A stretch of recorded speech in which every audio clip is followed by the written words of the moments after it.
Hello friends, Bengal job study সংবাদ চ্যানেলে আপনাদের সকলকে জানাই স্বাগতম। আজ এক্ষুনি মাত্র বা খবর অনুসারে রাজ্য কেন্দ্র সরকারের তরফ থেকে উঠে এলো আজকের বাছাই করা 20টি গুরুত্বপূর্ণ সংবাদ।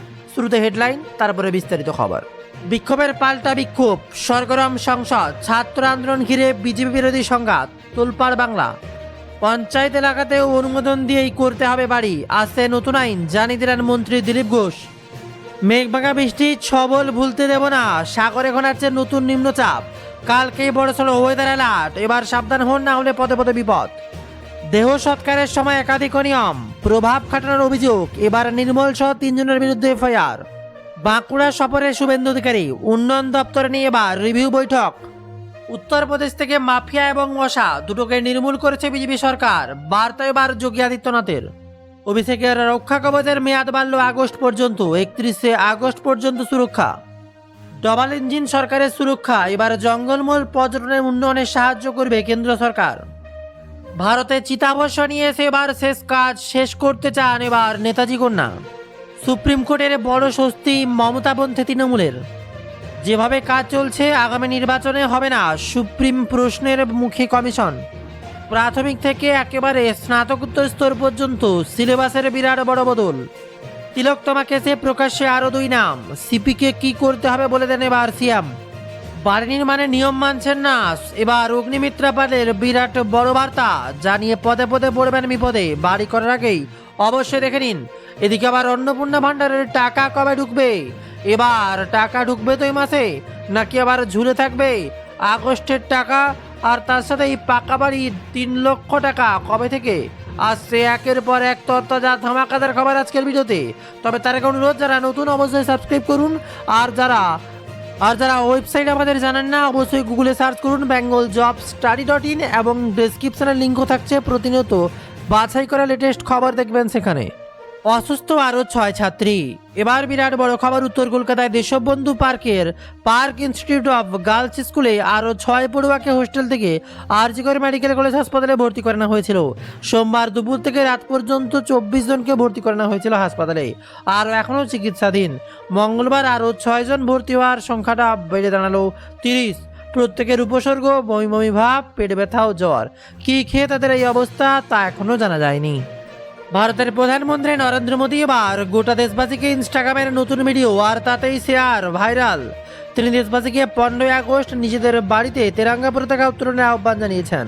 পিএম নরেন্দ্র মোদী নাগরিকদের স্বাধীনতা সংগ্রামীদের প্রতি শ্রদ্ধা জানাতে ও উন্নত ভারত গড়তে শপথ নিতে আহ্বান জানিয়েছেন। তিনি গর্ব ও জাঁকজমকের সঙ্গে স্বাধীনতা দিবস উদযাপনের জন্য সকলকে উৎসাহিত করেছেন। ভিডিওটিতে পিএম মোদীর স্লোগান দিয়েছেন, হর ঘর তিরঙ্গা, ঘর ঘর তিরঙ্গা, হর মন তিরঙ্গা। এবার প্যালেট গানে আহত 10 জন। সিজিপির সাংসদ ভবন অভিযানে পুলিশ প্যালেট গানের গুলিতে জখম হন অন্তত 10 জন, এমনটা জানালো দিল্লির 2 হাসপাতালে। ওই 2 হাসপাতালের ছোবরা গুলিতে আহত চিকিৎসক সংখ্যায়। সম্প্রতি টিএমসির প্রাক্তন রাজ্যসভার সাংসদ সাকেত গোখলে আরটিআই দিল্লির লেডি হার্ডিঞ্জ মেডিকেল এবং সদরগঞ্জ হাসপাতালকে এসে এ বিষয়ে জানতে চেয়েছিলেন। হার্ডিঞ্জ কর্তৃপক্ষ জানিয়েছেন তাদের হাসপাতালে ভর্তি এমন 9 জন, সদরগঞ্জ হাসপাতালে ভর্তি হন 1 জন। বেসরকারি হাসপাতালগুলিতে এবার স্বচ্ছতা বাড়াতে কড়া নির্দেশ। বেসরকারি হাসপাতালগুলিতে স্বচ্ছতা আরও বাড়াতে হবে, তাই কড়া নির্দেশ দিলেন রাজ্য সরকারের রাজ্যের স্বাস্থ্য কমিশন নতুন চেয়ারম্যান বিশ্বজিৎ বসু। এখন থেকে প্রতিটি হাসপাতালে কাজের বিবরণ সংক্রান্ত বড় নোটিশ বোর্ড টাঙাতে হবে। তাদের স্পষ্ট বার্তা, এখন থেকে প্রতিটা হাসপাতালেই কাজের বিবরণ সংক্রান্ত বড় নোটিশ বোর্ডে টাঙাতে হবে এবং সমস্ত তথ্যাদি কমিশনকে জানাতে হবে। রোগী এবং তাদের পরিজনরা যাতে স্পষ্ট এবং সঠিক তথ্য সহজে পান, তা হাসপাতালের দৃশ্যমান স্থানে প্রদর্শন সুনিশ্চিত করার জন্য এই বিশেষ নির্দেশিকা জারি করা হয়েছে। এর মাঝে বিরাট খবর, বিক্ষোভ পাল্টা বিক্ষোভ, সরগরম সংসদ, ছাত্র আন্দোলন ঘিরে এবার বিজেপি বিরোধী সংঘাত। সংসদের বাইরে মঙ্গলবার সরকার ও বিরোধীদের সংঘাতে আরও তীব্র হলো। 2 পক্ষের সাংসদরা এবার বিক্ষোভ দেখালেন। অন্যদিকে বাদল অধিবেশনের কার্যক্রমও বরাবর বিঘ্নিত হওয়ায় সাংসদের অচলাবস্থা কার্যত ব্যাহত হয়েছে। বিরোধী সাংসদরা মকদ্দারের সামনে জড়ো হয়ে বিক্ষোভ দেখান। দিল্লিতে ছাত্র বিক্ষোভকারীদের বিরুদ্ধে পুলিশের পদক্ষেপ নিয়ে সাংসদ কেন্দ্র স্বরাষ্ট্রমন্ত্রী অমিত শাহের বিবৃতি দাবি করেন এবং তার পাশাপাশি অযোধ্যার রাম মন্দিরের চুরির ব্যাপারে জানতে চান। তাদের দাবি, অযোধ্যার রাম মন্দিরের জন্য সংগৃহীত অনুদান নিয়ে ওঠা অভিযোগের বিষয়ে সংসদে আলোচনা জানিয়েছে বিরোধীরা। আর বাদল অধিবেশনের শেষের দিকে এগিয়ে আসার মধ্যেই বিক্ষোভ হলো। বারবার অধিবেশনের মুলতুবি হয়ে যাওয়ায় একাধিক গুরুত্বপূর্ণ বিল এবং আইন প্রণয়নের কাজ ঝুলে আসার আশঙ্কা তৈরি হচ্ছে। কার্যত অধিবেশনে একাধিক দিনে ভেস্তে যাওয়ার পরিস্থিতি তৈরি হয়েছে। তাদের স্পষ্ট দাবি, যেখানে বিরোধীদের প্রধান দাবি 20 জুলাই দিল্লিতে সংসদ অভিমুখে ছাত্রদের মিছিলের সময় পুলিশের পদক্ষেপ বিষয়ে অমিত শাহকে সংসদে ব্যাখ্যা দিতে হবে। পুলিশের এই পদক্ষেপ অনুমোদন কে দিয়েছিলেন তা স্পষ্ট করে দাবি জানিয়েছেন বিরোধী সাংসদরা। পাশাপাশি দিল্লি পুলিশের কেন্দ্রীয় স্বরাষ্ট্র মন্ত্রকের অধীনে থাকা কোন ঘটনায় স্বরাষ্ট্রমন্ত্রীকে জবাবদিহির দাবি করেছেন তারা। আর এর মাঝেই কোলাঘাটে মুখ্যমন্ত্রীর কপ্টারের জরুরি অবতরণ, কি কারণ সভা থেকে শুভেন্দু অধিকারী স্পষ্ট জানালেন। এদিনে মঞ্চ থেকে শুভেন্দু অধিকারী বলেন, প্রচণ্ড দুর্যোগের জন্য কোলাঘাটে অবতরণ করতে হয়েছে, কিন্তু আমাকে এখানে আসতে হতো। সড়ক পথে কেশপুরের অনুষ্ঠানে পৌঁছলেন মুখ্যমন্ত্রী শুভেন্দু অধিকারী। কেশপুরে যাওয়ার জন্য দমদম থেকে কপ্টারে ওঠেন মুখ্যমন্ত্রী। আর তারপরে এখানেই কেশপুর ফাইলসের হুঁশিয়ারি মুখ্যমন্ত্রী। এদিন তিনি বলেন, 2024-এ কেশপুরে আমাকে সভা করতে বাধ্য করা হয়েছে। এসপিকে বলবো, এই মামলায় আপনি আবার শুরু করুন, জড়িতদের জেলে দেখতে চাই। কেশপুরে দাঁড়িয়ে হুঙ্কার মুখ্যমন্ত্রীর। তিনি আরও বলেন, মোদি জিন্দাবাদ বলার অনেকে অত্যাচার সহ্য করেছি। এসপিকে বলছি, এই সমস্ত মামলার প্রত্যাহার করুন। তবে আপনি কি এবার নতুন বাড়ি করতে চান? পঞ্চায়েত এলাকাতে এবার নতুন নিয়ম মানতে হবে, না হলে পদে পদে বিপদ। পঞ্চায়েত এলাকাতেও অনুমোদন নিয়ে বাড়ি করতে হবে, আসতে নতুন আইন জানিয়ে দিলেন মন্ত্রী দিলীপ ঘোষ। খবর আসছে, শহরের মতো এবার গ্রামাঞ্চলেও নির্দিষ্ট নকশা অনুমোদন করিয়ে এবং নিয়ম মেনেই বাড়ি করতে হবে। কিছু দিনের মধ্যেই ওই সংক্রান্ত বিধি কার্যকর করবে পঞ্চায়েত ও গ্রামান্নয়ন দপ্তর। এদিন এমনই দাবি করলেন মন্ত্রী দিলীপ ঘোষ। পঞ্চায়েত মন্ত্রীর স্পষ্ট দাবি, বর্ষার জমা জলের সমস্যায় কলকাতার মতো মফস্বল এবং গ্রামাঞ্চলের মানুষও সমস্যায় পড়েছেন। এর জন্য পুকুর ড্রেন বুঝিয়ে যত্রতত্র নির্মাণকেই অন্যতম প্রধান কারণ হিসেবেই দায়ী করেছেন দিলীপ ঘোষ। এবার বৃষ্টির ছোবল, বিরাট অ্যালার্ট। মেঘভাঙা বৃষ্টির ছোবল ভুলতে দেবে না। সাগরে ঘনাচ্ছে নতুন নিম্নচাপ। কালকের বড়সড় ওয়েদার আপডেট এবার সামনে উঠে আসতেই কুপকাত, পরিস্থিতি আরও নাজেহাল। আইএমডি এর কালকের ওয়েদার অ্যালার্টে আইএমডি সোমবার সন্ধ্যায় দেশের বিভিন্ন রাজ্যের বজ্রপাত সহ ঝড় বৃষ্টির পূর্বাভাস, বিদ্যুৎ চমকানো এবং বৃষ্টির সতর্কতা জারি করেছে কমলা সতর্কতা।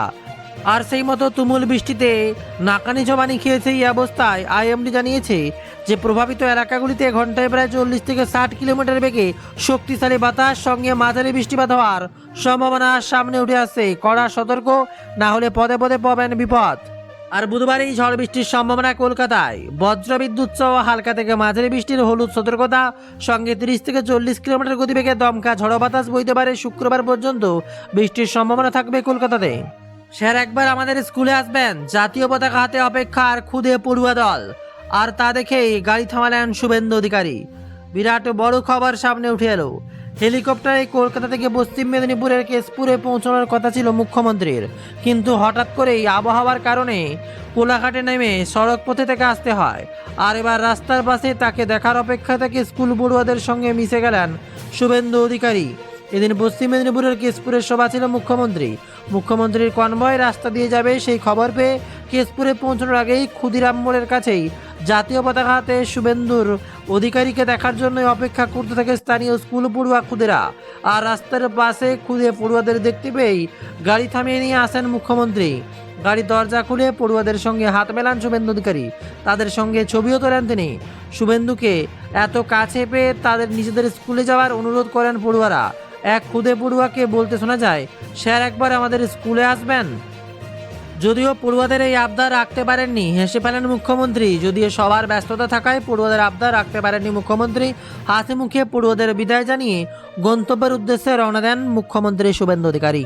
আর এবার রান্নার গ্যাস থাকলে মানতে হবে একের পর এক নিয়ম, না হলে পদে পদে পড়বেন বিপদে। 15 বা 16 আগস্টের মধ্যে বা আধারে ইকেওয়াইসি না করলে কি হবে? উঠে এলো নতুন ইন্ডিয়ান গ্যাসের আপডেট। এবার পদে পদে তোলপাড় হবে গোটা বাংলা।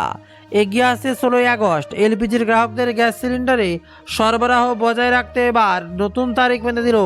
ইকেওয়াইসি করতে হবে, সঙ্গে ভর্তুকি চালু রাখতে এইভাবেই কেওয়াইসি করতে হবে। বিভিন্ন প্রতিবেদন এবং ওই সংক্রান্ত বিভিন্ন খবর সামনে আসে। ইকেওয়াইসি করার শেষ তারিখ 15 কিংবা 16 আগস্ট। নানান প্রতিবেদনে নানান তারিখ উল্লেখ রয়েছে, তবে নিজের এলপিজি সংযোগে ইকেওয়াইসি স্ট্যাটাস দ্রুত যাচাই করে নেওয়াই সবচেয়ে নিরাপদ। অনেক প্রতিবেদন দাবি তারিখের মধ্যে ইকেওয়াইসি সম্পন্ন না করলে সঙ্গে সঙ্গে এলপিজি সংযোগ বাতিল করা যাবে, তবে এমনটা নাও হতে পারে। তার যারা ভর্তুকি পান, সমস্যা তাদের ক্ষেত্রে হলে ভর্তুকিযুক্ত এলপিজি পরিষেবা পেতে অসুবিধা হতে পারে।